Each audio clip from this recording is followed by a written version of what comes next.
¿Qué tal está Jalapa? Voluble el clima, en la mañana estuvo lloviendo, en la tardecita calor, ahorita ya está fresco, un clima clásico de Jalapa. ¿Tú estudiaste en la Veracruzana? Universidad Veracruzana, aquí en la Facultad de Derecho, de las Buena primeras. escuela. Sí. Buena escuela. Y ya estamos, para que la gente sepa que ya estamos y nosotros sepamos que ya estamos. Buenas noches a todos los que nos acompañan. Empezamos despacito, ya llevamos 41 y se va para arriba rápidamente.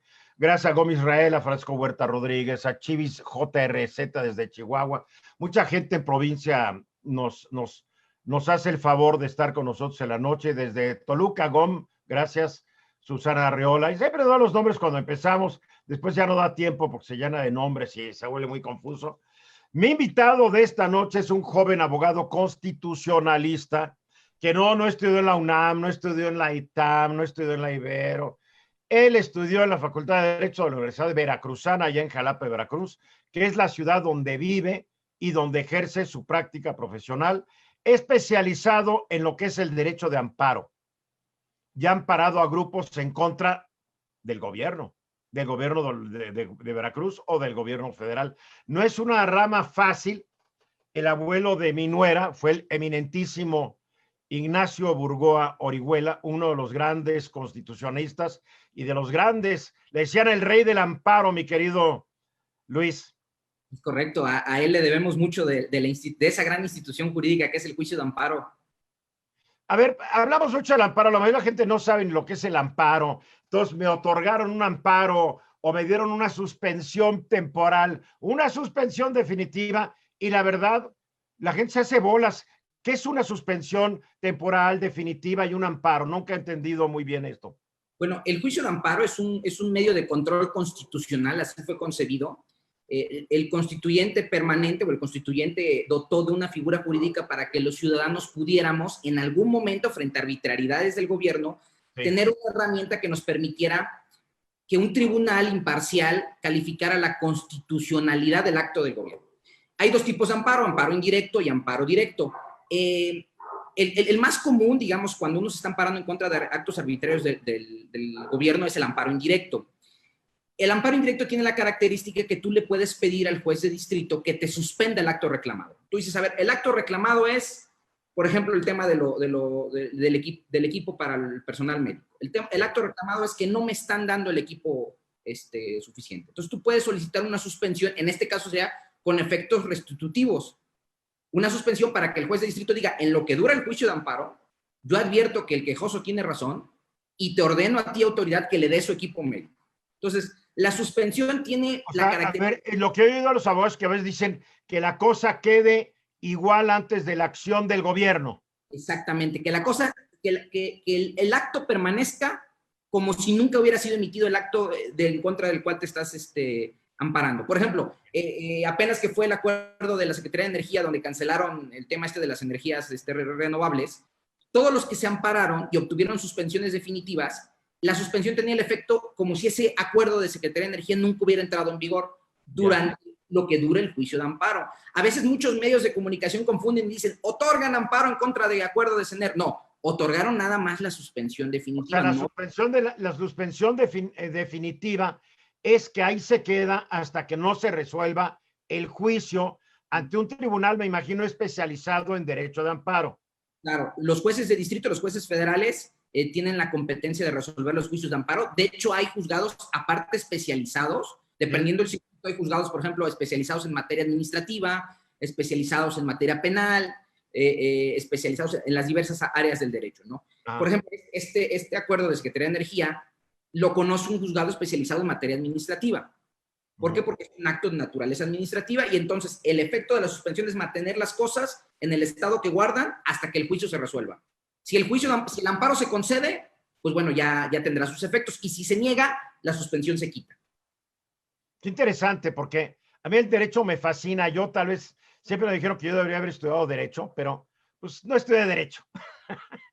Pero tuve un abuelo abogado, mi abuelo Fidel Ruiz Sol, que fue abogado, fue presidente del Tribunal Superior de Justicia del Estado de Chiapas, ahí cuando todavía se daban de balazos, fue secretario del Tribunal Superior de Justicia de la Ciudad de México cuando ya habían pasado los balazos, y después fue magistrado en el Tribunal Superior del Territorio de Baja California Norte, como se conocía ahí en los 20, es la parte norte de Baja California. O sea, y tuve un tío, mi tío Mario Ruiz Moreno, que también fue abogado. Y después, ya hasta ahora ya tengo sobrinas abogadas, pero nadie en línea directa que haya estudiado la abogacía. Pero me encanta la profesión. Y tú eres el hombre, a ver, vamos a hacer un pequeño recuento porque el tema de hoy es de dilucidar a quién diablos le pertenece lo que es el puerto de Veracruz. No hablo de una tienda que ya no existe, hablo de la administración portuaria, que es una cosa inmensa de la cual dependen miles de personas y de la cual depende de manera muy importante la vida económica del puerto. Hace unos días, no tanto, pero ahí por el 18 de agosto, el presidente de su conferencia matutina dijo: me acabo de enterar de que el puerto de Veracruz se lo concesionaron a una empresa primero por 50 años y 10 días después que ganamos esa empresa recibió otra concesión ampliándose el plazo a 50 años. Imagínense una concesión del puerto de Veracruz de un siglo. ¿Cómo es que firmaron eso? Y así está todo. Estas de las acusaciones que el presidente suele lanzar y de un caso, pues dice que todo está bien, todo está igual y que seguramente Salinas privatizó este puerto y que después lo privatizó Peña Nieto. A ver, y tú eres el hombre que destapaste la realidad. Tú lanzaste un tuit que muchos recogimos donde decías: está usted mal, señor presidente. A ver, ¿por qué está mal el señor presidente de los Estados Unidos mexicanos? Acláranos esto, porque fuimos muchos educados en nuestra niñez que el presidente jamás se equivocaba, que su voz era casi ley divina. Bueno, pues está mal precisamente. No te tocó, pero a mí sí. Bueno, pues ahorita ya podemos cuestionarlo abiertamente y decir que está mal, porque para empezar, la Administración Portuaria Integral de Veracruz no está privatizada. Pero él dice que sí. No está privatizada, está mal informado. Para empezar, es una empresa denominada de participación estatal mayoritaria, así es la denominación que se le da legalmente. Se rige por la Ley Orgánica de la Administración Pública Federal, se rige por la Ley Federal de Entidades Paraestatales y se rige por la Ley de Puertos. Okay. Todo este conjunto de leyes lo que señalan es que esta Administración Portuaria Integral, que es una sociedad mercantil, porque así lo señala la Ley de Puertos, se encuentra sectorizada a la Secretaría de Comunicaciones y Transportes. ¿Qué quiere decir esto? Que depende directamente de la Secretaría de Comunicaciones y Transportes, la Administración Portuaria Integral del Estado de Veracruz, porque hay dos que dependen de Fonatur. Pero en el caso de la de Veracruz, está sectorizada la Secretaría de Comunicaciones y Transportes. Y yo comentaba también, en el acta constitutiva de esta sociedad mercantil, se puede advertir que el 99.8% del capital social fijo pertenece al gobierno federal. El 99.8% del capital social fijo es de gobierno federal. Entonces, por donde uno lo quiera analizar, no se trata de una empresa privada, aunque el SADCB confunda al presidente, porque probablemente él leyó API SADCB y eso fue lo que lo confundió. Que esté constituida como una sociedad mercantil no significa o no implica que se encuentre privatizada, ¿no? La ley de puertos que se promulgó por ahí del año 93, lo que vino a hacer fue cambiar el esquema como venían operando los puertos en México y pasó de una figura donde eran totalmente estatales a una figura intermedia donde hoy el Estado sigue detentando la propiedad de los bienes de la nación. Todo lo que está en el puerto de Veracruz es bien de la nación, todo lo que está en los puertos son bienes de la nación, pero a través de estas empresas que pertenecen al Estado se pueden otorgar cesiones de derechos para que ciertos servicios portuarios sean otorgados por particulares. Entonces es como un esquema mixto. Es como el aeropuerto, ¿no? Que digo, hay servicios que los dan empresas particulares. Igual, exactamente. O sea, ¿cuál es entonces, por qué el presidente insiste que se privatizó y que no es del gobierno? No entiendo. O está pésimamente informado el presidente y debería correr a sus asesores, porque no es la primera vez que el presidente dice algo que no es cierto. No quiero ni suponer que el presidente es capaz de mentirnos. Quiero suponer, porque yo soy bien confiado, de que están informándole mal al presidente. Dándole el beneficio de la duda, si lo están informando mal, que grave, ¿no? Porque las declaraciones que hace generan incertidumbre entre los actores económicos que se encuentran relacionados con la actividad portuaria. Hay que recordar que el puerto de Veracruz se encuentra en un proceso de ampliación muy importante. Veracruz está ampliando sus capacidades operativas en forma considerable para poder alcanzar, por ejemplo, las capacidades que tiene el puerto de Manzanillo, que es el tercer puerto más importante del continente. Entonces, toda esta gente que invierte en el país y que escucha declaraciones así del presidente, pues evidentemente le generan desconfianza. Bueno, el Departamento de Estado del gobierno de su amigo Donald Trump acaba de emitir una advertencia sobre las inversiones en México, aplastante. Es increíble que lo esté traicionando su amigo, no lo entiendo. A ver, rápidamente empiezan las dudas. Sergey Ross dice, si fuera estatal no tendría razón de ser título de concesión. Es donde hay mucha gente que se hace bolas, creo. Bueno, hay que recordar, si uno se va al texto de la ley de puertos, señala que las concesiones reguladas por esta ley se tienen que otorgar única y exclusivamente a sociedades mercantiles. Así está dispuesto. Pero al mismo tiempo señala que estas sociedades mercantiles van a depender o se encuentran sectorizadas a la Secretaría de Comunicaciones y Transportes. La figura que se utiliza de concesión, y te ponía la vez pasada que platicaba contigo el ejemplo del Tren Maya. Sí. Este año, en el Diario Oficial de la Federación, se emitió una asignación que se le otorgó a una empresa que se denomina Fonatur Tren Maya SADCB. Si uno se va a revisar ese documento, se puede dar cuenta que también se otorgó por 50 años. O sea, el Tren Maya está concesionado a una empresa que se llama Fonatur Tren Maya SADCB, que a su vez es propiedad de Fonatur, que es un organismo público descentralizado que depende de la Secretaría de Turismo. Exactamente, o sea, de hecho, puntualmente, fue el 21 de abril del 2020 cuando salió en el Diario Oficial de la Federación. O sea, ya era presidente López Obrador.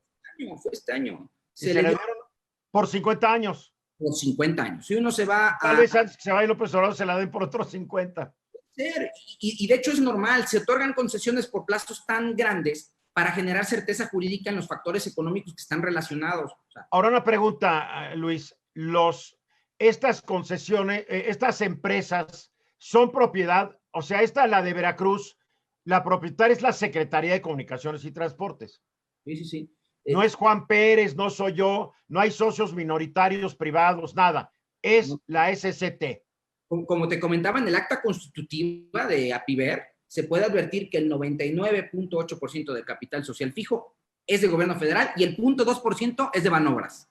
O sea, es del gobierno federal. El gobierno federal, el 100% del capital social fijo es del gobierno federal. Los directivos de APIVER los designa el gobierno federal a través de la Secretaría de Comunicaciones y Transportes. Okay. Cada año son fiscalizados los recursos por la Auditoría Superior de la Federación, se revisan sus cuentas públicas. ¿Por qué? Porque es un organismo público, es una empresa de participación estatal mayoritaria. ¿Por qué insiste el presidente en este tema? Es donde ya me hice muchas bolas, porque todavía hace rato, hoy mismo, volvió con lo mismo y dijo, el gobierno de Carlos Salinas dio la concesión para la Administración Portuaria Integral de Veracruz y pudo haber beneficiado a particulares y allegados. ¿De quién era la Administración Portuaria Integral antes? Del Estado totalmente. El gobierno federal. Y actualmente sigue siendo del Estado. Yo creo que el presidente tiene una confusión en el sentido de que el 17 de mayo aquí hay que meter a la conversación un tema que a mí me hace darme cuenta de por dónde van las intenciones del actual gobierno. El 17 de julio, no el 17 de mayo, el 17 de julio de este año, en Manzanillo, el presidente habló de la intención de otorgar el control de los puertos a la Secretaría de Marina, a la Armada de México. Yo no sé si este tema ha venido a salir últimamente por esa intención. Porque primero le voy a dar todo a la Marina. Después se armó la bronca con el secretario, el que era secretario de las Comunicaciones y Transportes, que renunció aparentemente por una diferencia y dijo, pero ¿por qué si pertenece a la Secretaría de Comunicaciones y Transportes? Y ya se fue, y ahora su sucesor de 76 años tiene COVID, esperemos que la pase muy bien y que sobreviva. Entonces tenemos aquí una intención, ya lo dijiste, pero ¿cuál puede ser esa intención? Pues el desaparecer las administraciones portuarias en general y pasarlas al control de la Marina. Ese puede ser un camino. De hecho, el 3 de octubre... No es tan fácil decir, a ver, hoy son pertenecientes a la Secretaría de Comunicaciones y Transportes, se hace una asamblea de accionistas, es decir, SCT y Banobras, y se la venden a la Marina. ¿No se podría hacer así como una transacción? ¿Le pasan sus acciones? No se puede porque, como está el esquema legal en este momento y el propio texto constitucional, las actividades que puede desarrollar, por ejemplo, en este caso la Armada de México, tienen que estar relacionadas estrictamente con la actividad castrense. De hecho, el artículo 1 de la Ley Orgánica de la Marina señala que es una institución militar de carácter permanente cuya misión es emplear el poder naval para la defensa del exterior. Ahí tienes a la Secretaría de Defensa que está construyendo aeropuertos y sucursales del Banco Benito Juárez en la mitad del desierto a donde no llega nadie, pero en fin. Ese es el artículo 1 de esa ley. Y el artículo 2 de la Ley Orgánica de la Marina define cuáles son las atribuciones de la Marina, de la Armada de México. Y en ninguna de esas se encuentra la administración de actividades que tienen un carácter civil, como los puertos. Entonces, hacerlo así como plantea el presidente no es posible porque se requiere de modificar las leyes. Tendría que primero cambiar la ley de la Marina. Tendrían que cambiar varias leyes, no nada más la de la Marina. Su partido propuso, en octubre del año, su partido Morena propuso una iniciativa para reformar la Ley Orgánica de la Administración Pública Federal, la Ley de Navegación y Comercio Marítimo y la Ley de Puertos. En esta iniciativa se podía advertir que se le dotaban de mayores facultades de vigilancia y de seguridad, de capacidades de intervención en seguridad a la Secretaría de Marina. Está bien. Pero también la Marina Mercante, que es de carácter civil, pasaba a formar parte del control de la Marina. De hecho, los marinos mercantes se han manifestado públicamente de que se sienten traicionados por el actual gobierno, porque ellos abanderaron públicamente al presidente Andrés Manuel López Obrador, cuando por ahí del 2016 Peña Nieto las capitanías de puertos se las dio a la Marina. Y entonces los marinos mercantes abanderaron. El único partido que se opuso a ese movimiento de otorgar las capitanías de puertos a la Marina fue Morena, en su momento, en 2016. Y hoy los marinos mercantes se sienten traicionados porque dicen, bueno, pues es que lo que están proponiendo o el caminito que parece que lleva este actual gobierno es seguir la ruta que dejó trazada el sexenio anterior. O sea, es acabar con la Marina Mercante en México. Esa es una de las consecuencias. Qué terrible, qué grave y qué peligroso. De configurarse sería una de las consecuencias. O sea, los marinos mercantes, me ha tocado leer muchos comentarios y escucharlos, están preocupados porque no hay certeza de cuál es la intención del actual gobierno. Entonces, insista tanto en el tema del puerto de Veracruz, pareciera que tiene un trasfondo, porque si estuviera, y no lo sé, si estuviera asesorado correctamente, le dirían, ¿Apiver pertenece al gobierno?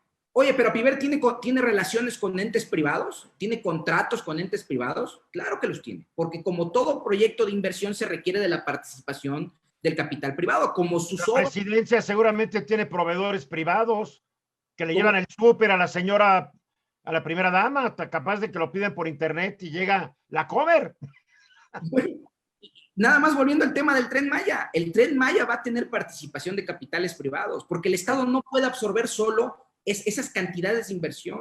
Bueno, ya vimos que el Estado no puede absorber realmente nada. En los últimos, el lunes y el martes, hicimos análisis del presupuesto y la verdad es que está para llorar. No hay dinero porque casi el 50% del presupuesto está para gastos que no se pueden evitar, las pensiones, el pago de la deuda gubernamental de sexenios anteriores, de años anteriores. O sea, no hay forma. Le queda la mitad de casi 6 billones 300 mil millones.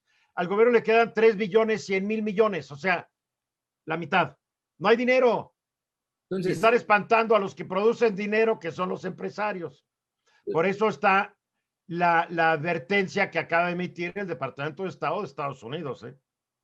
La leí hace ratito que hablaban del clima de inversión en México y precisamente en uno de los tweets que yo publicaba sobre el puerto, yo hablaba de eso. O sea, el daño más grave que le puede generar esta administración al país es minar la confianza de los inversionistas. Ya la minó. Hay un principio constitucional que es básico en este sentido, es el principio de seguridad jurídica. Ese principio habla, o de alguna otra manera se refiere a saber a qué atenerse como gobernado, como ciudadano. ¿Qué sucede cuando un gobierno decide cambiar las leyes en forma así? De la noche a la mañana, cambios radicales, de un día para otro, sin sustento, sin motivación, vas minando la confianza y vas afectando la seguridad jurídica. La Suprema Corte lo definió como la confianza legítima. Lo que está ocurriendo en Chihuahua, Luis, cuando los campesinos llegan de Delicias y digan, esta agua ya se le dio a Estados Unidos y no se la están mandando a Estados Unidos, se la están mandando a Tamaulipas, para los agricultores de Tamaulipas y que se friegan los de Chihuahua. Es lo que dicen los de Chihuahua. Pero hasta el momento el gobierno federal no ha dicho, es cierto, no ha dicho, ya le dimos el agua a Estados Unidos, esta agua ya pertenece a Chihuahua. El gobierno no ha dicho nada. Otra vez, falta de certeza. ¿Por qué se llevan mi agua sin avisar? No hay certeza jurídica y se vio en el caso de la cancelación del aeropuerto que no tiene un fundamento. En el momento que se canceló no era una decisión fundada y motivada, obedeció a una consulta que ni siquiera se encontraba dentro del marco normativo, dentro del marco legal, y se cancelaron inversiones millonarias. Ahí fue un mensaje negativo para los inversionistas. Lo que sucedió con la planta cervecera allá en el norte del país, lo que sucede con las inversiones en energías verdes con el acuerdo de la Secretaría de Energía. Todos esos actos que no tienen, todo acto de autoridad tiene que estar fundado y motivado. Este gobierno no funda y motiva sus actos. Puedes congelar, salte, mi estimado, ya estás de vuelta, ya. Este gobierno no funda y motiva sus actos, simplemente los toma decisiones, y por eso hoy existen controversias constitucionales promovidas en contra de este gobierno, existen acciones de inconstitucionalidad, existen sin número de juicios de amparo. ¿Por qué? Porque los actos de autoridad que emite este régimen no tienen el debido sustento legal y no tienen una motivación. Ahí es donde está. Tiene un abogado muy trucha ahí en la Consejería Jurídica de la Presidencia, a Julio Scherer. Bueno, él es muy bueno. Yo no sé qué está sucediendo con el equipo de la Consejería Jurídica de Presidencia, porque muchos de los acuerdos que se han emitido desde Presidencia adolecen de principios elementales como la debida fundamentación y motivación. ¿Serán que están confiando en el 53% de la votación del 1 de julio y creen que pueden hacer lo que se les antoja, creyendo falsamente que la Suprema Corte de Justicia de la Nación les va a dar la razón en todo? Porque ya vimos que no es así, porque eran unos rumores que se empezaron a circular, no, López Obrador va a meter a gente de él y le van a decir que sí a todo. No es cierto. Yo hablé con los ministros yo conozco a varios de los ministros. Dice, mira, cuando llegas aquí, tú ya sabes que ya no dependes de nadie. Va a estar aquí 6 años, 8 años, 9 años. Gracias, señor presidente, pero no gracias. Y otra, que esto me encantó. Todos los ministros sabemos los pecados de los demás. Y si uno se empieza a salir del huacal de actuar contra la Constitución, sopa le suenan. El ministro Saldívar lo dijo muy atinadamente. La Suprema Corte no es un poder opositor, es un poder de control constitucional. Es un poder paralelo, ¿no? No es ni contrario ni a favor, es paralelo. Y su función es la interpretación de las leyes que se apeguen a la Constitución, leyes que aprobaron los legisladores, leyes que debe acatar y no interpretar el poder ejecutivo. Más o menos, ¿no? Claro, y el Poder Judicial de la Federación, en cada uno de sus circuitos judiciales, está haciendo una labor impecable, yo me atrevería a decir, porque muchos jueces de distrito, muchos jueces federales, que están conociendo de juicios de amparo que se promuevan en contra del gobierno, están otorgando los amparos, están otorgando suspensiones, están sirviendo como ese medio de control constitucional. Cuando procede, me imagino que cuando no procede la rechazan, ¿no? No procede. Por ahí, cuando empezó la pandemia, hubo un grupo de abogados que promovió, por ejemplo, unos amparos para que el presidente hiciera uso de una facultad discrecional que tiene en el Código Fiscal de la Federación para condonar los impuestos. Se promovieron varios amparos. Al final esos amparos no prosperaron. ¿Por qué? Porque no era viable que el poder judicial interviniera en decisiones del poder ejecutivo. Esa es una facultad discrecional y el poder ejecutivo. Con el aeropuerto, ¿no? Que no sé cuántos grupos pidieron amparos y amparo por amparo los fueron desechando en los tribunales.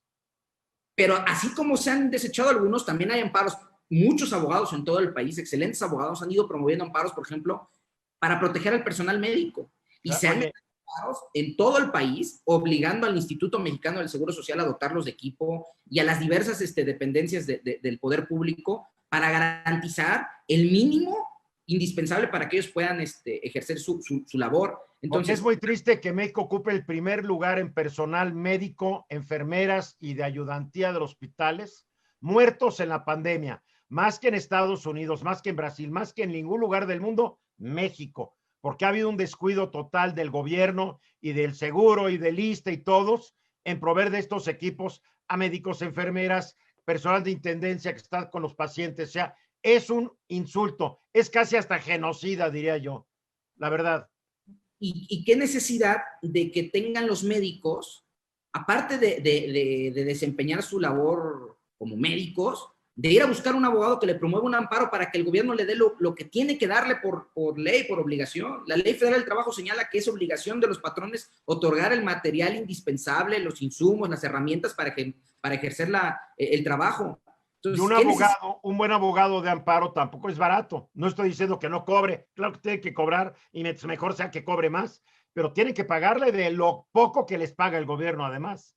Claro, muchos de ellos están haciendo erogaciones para pagar porque hay asociaciones de abogados que están tramitando gratuitos esos juicios, pero también hay muchos que no. Y entonces esos médicos han tenido que hacer un gasto para poder acceder a este medio de control constitucional y obtener por medio de la justicia de la Unión un amparo que les permita que el gobierno les dé su material y equipo médico. Y aún así he sabido de casos de muchos juicios de amparo que aún con sentencia no han podido ejecutar porque el IMSS simplemente no ha cumplido con las determinaciones y no ha otorgado el material que le corresponde. Entonces, es complicado, es complejo. Yo coincido totalmente contigo en el sentido de que la Suprema Corte está haciendo el papel que le corresponde, ni como opositor, porque también a veces se confunden por ahí algunos partidos que quieren que la Suprema Corte haga el papel de opositor. La Suprema Corte no es un opositor, es un tribunal independiente, es un poder aparte del Poder Ejecutivo, y su tarea es revisar si los actos del Ejecutivo son correctos o no. Esa es su tarea. Bueno, los partidos son divinos. Cuando les da la razón una institución, la institución es lo máximo. Cuando no les da la razón, son unos vendidos. Ya ves lo último de México Libre. Para Calderón y Margarita, antes el INE era lo máximo. Y ahora ya no es lo máximo. Digo, así es. No hay que asustarnos. A ver, aguas, cuando decimos y demostramos que el señor se equivocó en Palacio, nos convierte eso en neoliberales, conservadores y hasta fifís, dice Raúl Enrique de la Cerda. ¿Tú eres conservador o fifí? No, yo no me considero conservador y fifí. No me gustan las etiquetas que pone el presidente. No asumo ninguna. Pues mira, yo soy liberal y soy hijo, nieto, bisnieto y taranieto de liberales. Algunos dieron su vida por la causa liberal.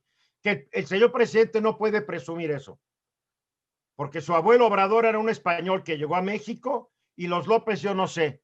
Pero yo te puedo decir que mi tatarabuelo fue un liberal, su hijo fue un liberal y por el lado de mi abuela también fueron liberales allá en Chiapas. O sea, yo sí tengo estirpe liberal. Y si me dicen que soy fifión o conservador, pues qué equivocados está, ¿no? Se equivoca. Antonio Rodríguez Fritz dice que todo es una pantalla para militarizar las industrias productivas y eventualmente terminar con un gobierno militar. Pedro Realo también dice otro pretexto para militarizar el país. Eso es una de las teorías que tú has estado escuchando, ¿verdad? De hecho es la que más suena. O sea, hay que recordar, por ejemplo, el 10 fue por ahí del 2006, si no me equivoco, que 2009, que Hugo Chávez militarizó los puertos. Un día decidió militarizar los puertos de Maracaibo y el puerto de Cabello, que pasaran al control del ejército. Y hoy por hoy, si uno ve los datos que aporta la CEPAL con relación a la actividad portuaria que tienen los puertos de Venezuela, se cayó totalmente. Bueno, entonces, pero parece que de ahí sale mucha droga a Europa. Y el pretexto, aquí llama mucho la atención que pareciera que se repiten los discursos. El pretexto en su momento para tomar el control de los puertos era precisamente eso, que se requería de un control más estricto de las aduanas, que se requería de un control más estricto de los puertos. Cosa de la que, como abogados, no nos podemos... que se necesita un manejo más estricto en lo que a seguridad se refiere, en las aduanas y en los puertos. Yo no voy a discutir eso, pero lo que es la administración y el manejo del puerto, lo tienen que hacer los expertos en manejo de puertos. Ojalá pudiera decir lo mismo de aduanas, pero las aduanas están tan podridas que los expertos están podridos, ya se contagiaron después de tantas décadas de podredumbre. Tal vez ahí tienes que meter a los militares que metan orden, tal vez temporalmente, no lo sé.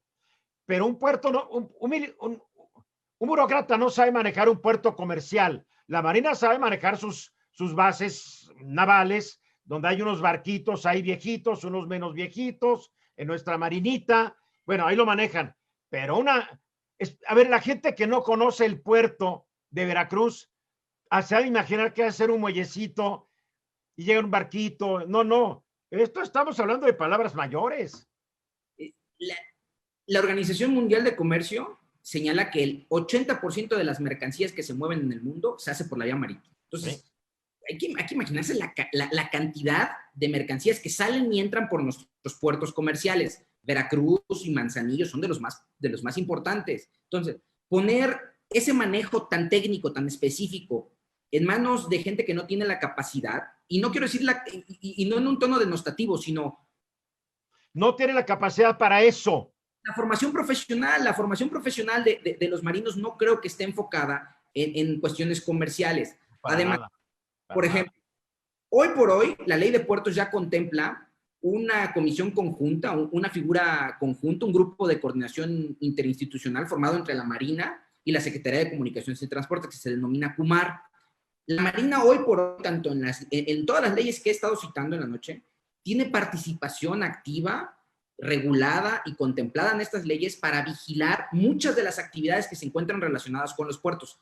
Hoy por hoy la Marina ya interviene en muchas de las actividades vigilando la seguridad, haciendo funciones de vigilancia en alta mar, haciendo revisiones aleatorias a las mercancías que ya hay un control estricto de la seguridad en los puertos.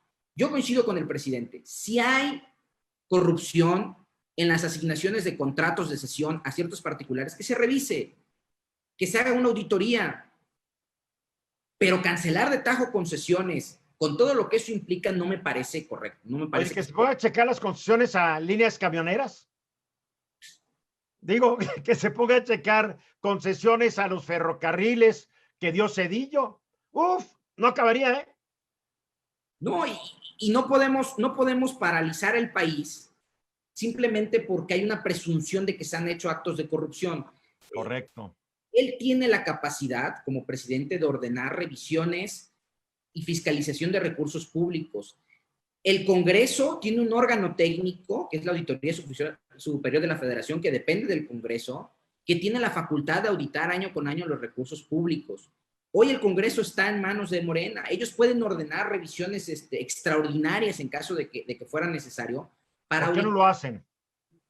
Porque probablemente no sea el objetivo acabar con la corrupción y entonces probablemente el objetivo sea otro. Ay. Cecilia Morales dice que es increíble que tengan que ampararse los profesionales de la salud para que les garanticen poder hacer su trabajo. Increíble. Alguien estaba felicitando a otro Luis Miguel Rodríguez. ¿Cuál es el apellido de tu papá? Barquet. Creo que sí, creo que ahí estaban felicitándolo por ti. ¿Tu papá también es abogado? No, mi papá soy hijo de una familia de educadores, de maestros. Mi papá se desempeña desde hace muchos años en el sector educativo. Mira qué padre. Sí. Verne Rettig, el puerto de Veracruz, es un monstruo de puerto.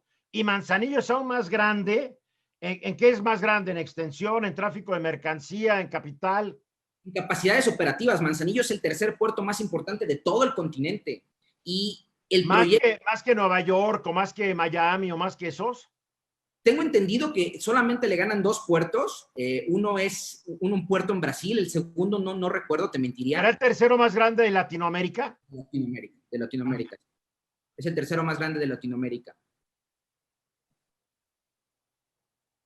Y te cobran por todos los pasos de manejo de mercancías, por eso sale carísimo exportar, dice Ruth Martínez. Bueno, eso no lo sé. México es un país donde te cobran a veces hasta por respirar. Bueno, pero es que eso no se encuentra relacionado con la actividad portuaria, sino con los aranceles e impuestos que cada año se aprueban. O sea, eso es otro tema. Es otra burocracia. ¿Cuál es el futuro? ¿Qué crees que es lo que va a pasar con la Autoridad Portuaria de Veracruz y con cuántas más en el país? Porque tú diste el dato al principio. Sí, actualmente son 15 APIs federales, 5 APIs estatales, 2 que dependen de Fonatur y una que es privada que está en Acapulco. Esa sí es privada. La que está en o sea, que la intención sería que primero se van contra Veracruz, después se van contra Manzanillo, se van contra Lázaro Cárdenas, se van contra todas las demás.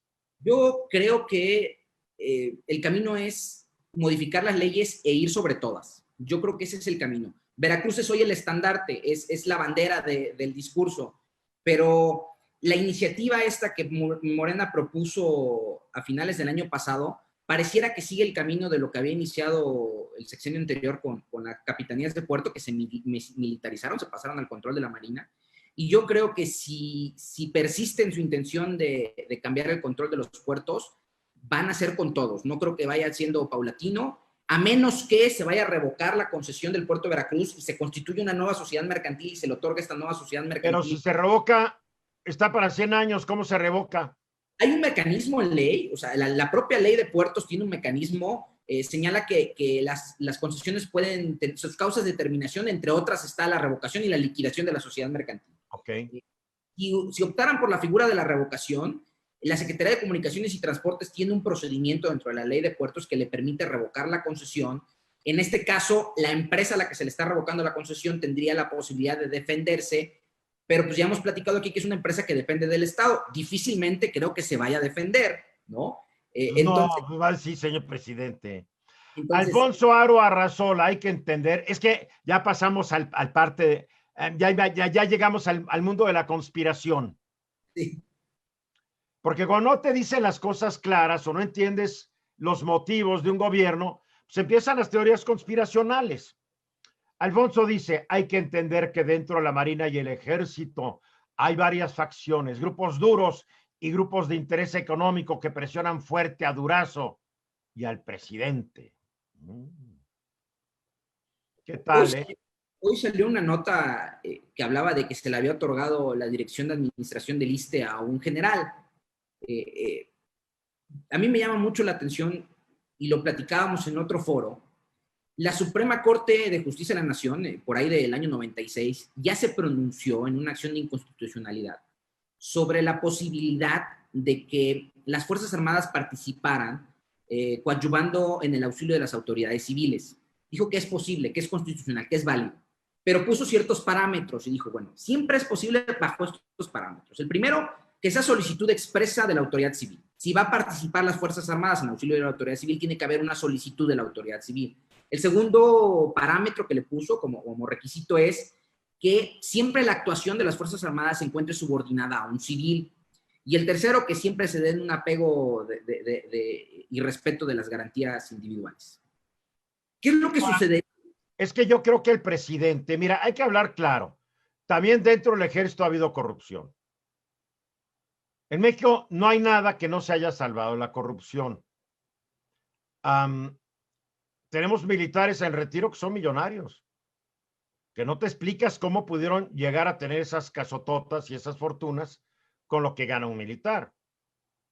También le entraron. O sea, en este país el entre fue generalizado. No voy a decir que todos, pero fue muy común.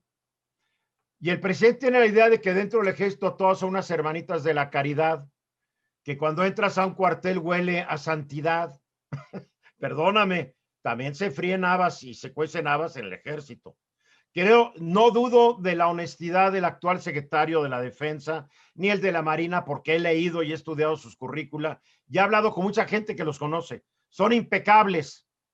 Lo mismo del general a cargo de la Guardia Nacional. Pero una cosa el general y otra cosa el de división, después ya otra cosa el de brigada y otra cosa es y otra y hasta que te vas. Ahí está el caso bueno, ya ni quiero recordar, pero ha habido muchos casos de militares que estaban en entres con el narcotráfico. A muchos los mataron y eran militares muy distinguidos.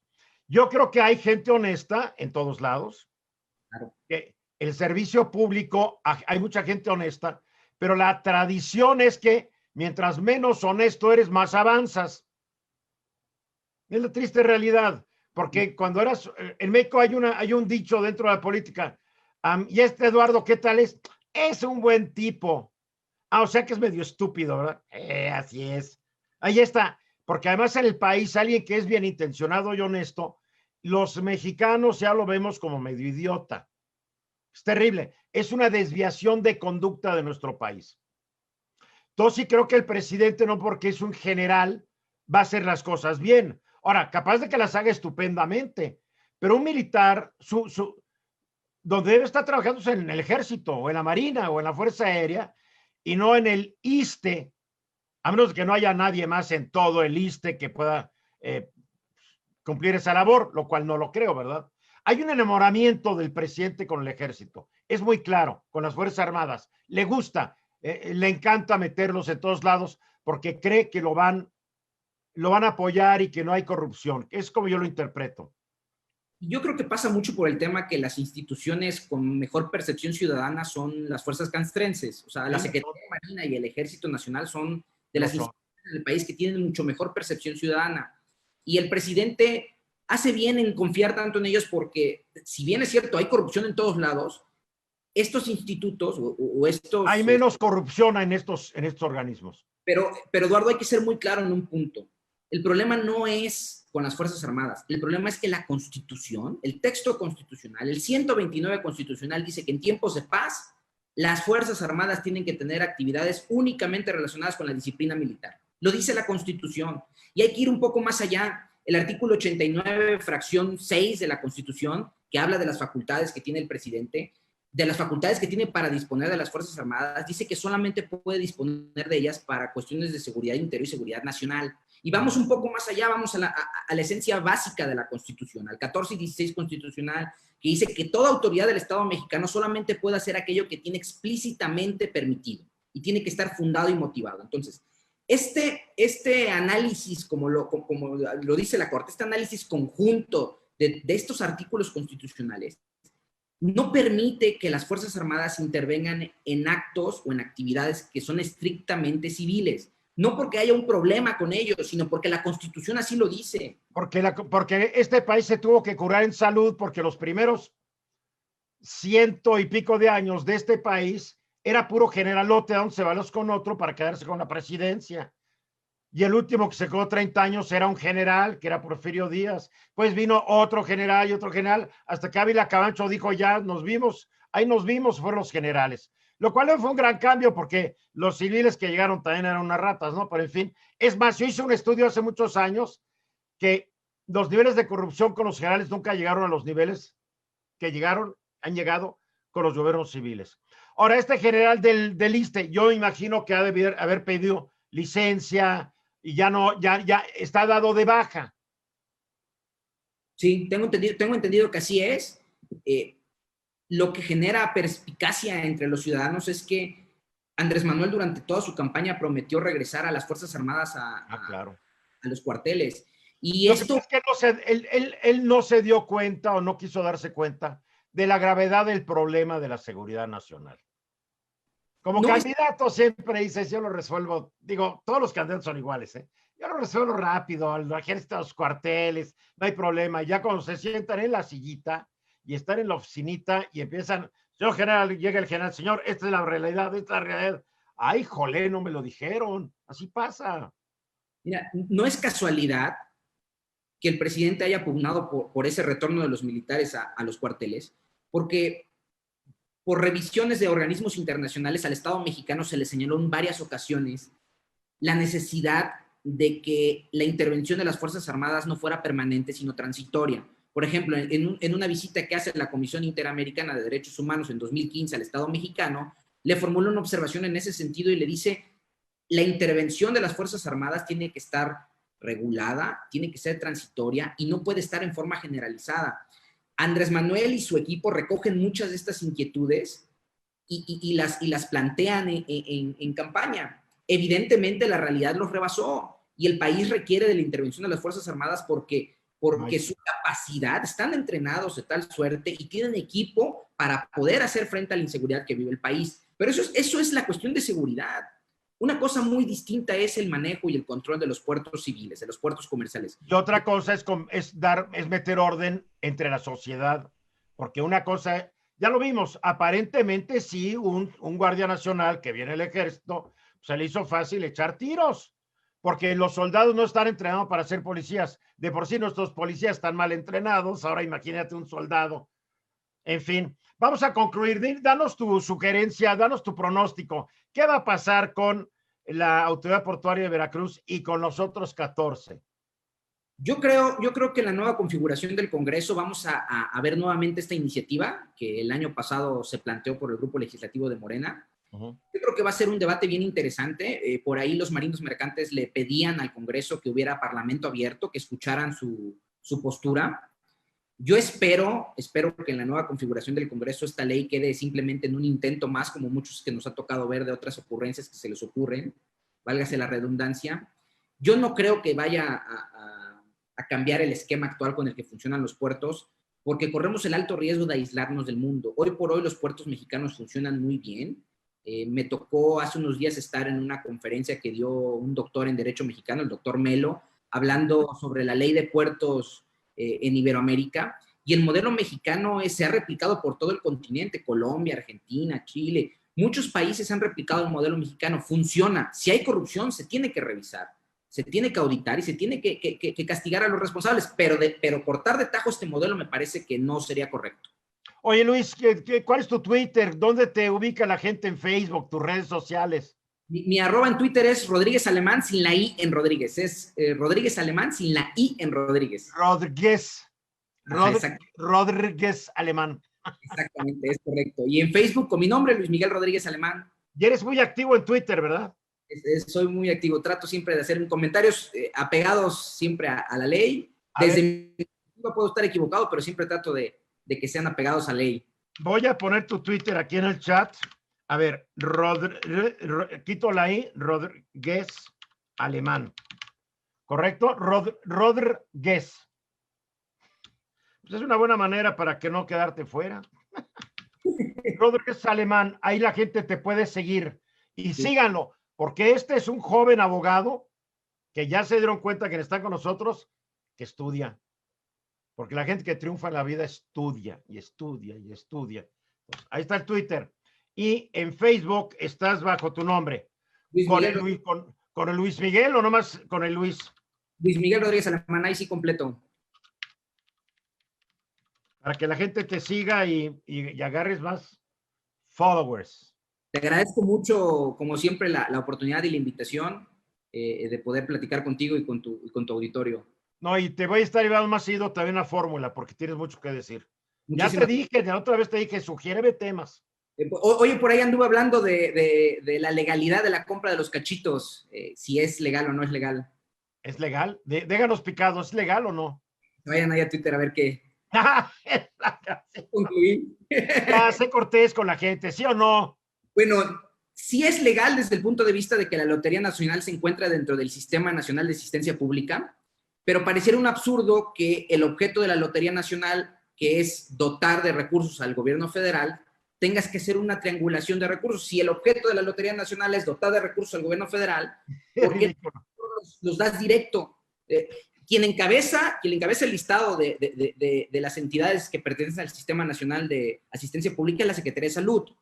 La Lotería Nacional está hasta abajo, entonces, ¿por qué le das la vuelta a los recursos? ¿Por qué no mejor adquieres esos recursos? Se hicieron bolas con el avión, porque cuando se anunció su venta, yo dije, véndanlo en lo que les paguen, porque hay muchos 787 ya estacionados, porque ya se empezaba a tambalear la economía. Ah, no, lo vamos a vender al precio de avalúo. Perfecto. ¿Sabes cuántos 787 hay por la pandemia parados que nunca más van a volver a volar? Este avión ahí se quedó. Tal vez lo van a tener que vender como refacciones, porque nadie quiere este avión. No se va a vender nunca. Fue una mala decisión del presidente y de quienes lo mal asesoran. Así de fácil. Sí. Oye, muchas gracias, Luis. Te mando un abrazote. Ya cuando acabe la pandemia, porque yo soy de grupo de alto riesgo, me vas a tener que invitar a comer a Jalapa, que me encanta tu ciudad. Me encanta. Ahí está lloviendo mucho allá, ¿verdad? Ahorita llueve por las mañanas, a veces por las noches y ahorita calorcito. Muy bien. Oye, te mando un abrazo. Gracias, como siempre, por tus conocimientos, la manera tan clara que tienes para explicar temas que son difíciles. Y lo haces muy interesante. Muchas gracias. Estoy a tus órdenes y estoy pendiente. Órale, yo creo que ya te vamos a hablar para que nos expliques lo de los cachitos para el programa, ¿sale? Claro que sí. Órale, muchas gracias, Luis Miguel Rodríguez Alemán, desde Jalapa, Veracruz.